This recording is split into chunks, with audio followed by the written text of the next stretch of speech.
ગુજરાતમાં શિયાળાનો 29મી નવેમ્બરથી વિધિવત રીતે પ્રારંભ થશે અને 3 ડિસેમ્બરથી ગુજરાતમાં કાતિલ ઠંડીની શરૂઆત થશે.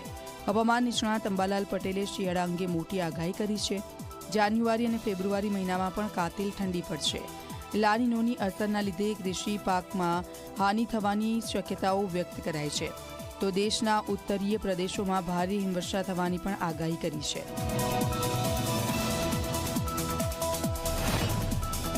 તારીખ 29મી નવેમ્બરથી ઠંડી આવશે અને તારીખ 3 ડિસેમ્બરથી ઠંડીનો ચમકારો વધારે અનુભવાશે.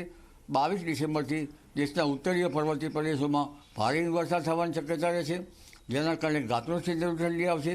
જાન્યુઆરી માસ ઠંડો રહેશે, પરંતુ આ વખતે જો લા નીનોની અસર થાય, કેટલાક તજજ્ઞો દ્વારા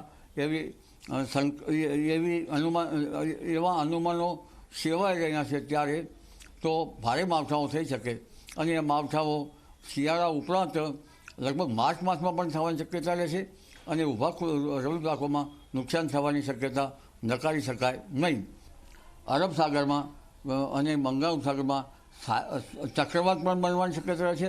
ઓક્ટોબર તારીખ 7 થી 14માં અરબ સાગરમાં હલચલ જોવા મળે અને આ જ અરસામાં 14 ઓક્ટોબર પછી બંગાળ ઉપસાગરમાં પણ હલચલ જોવા મળે.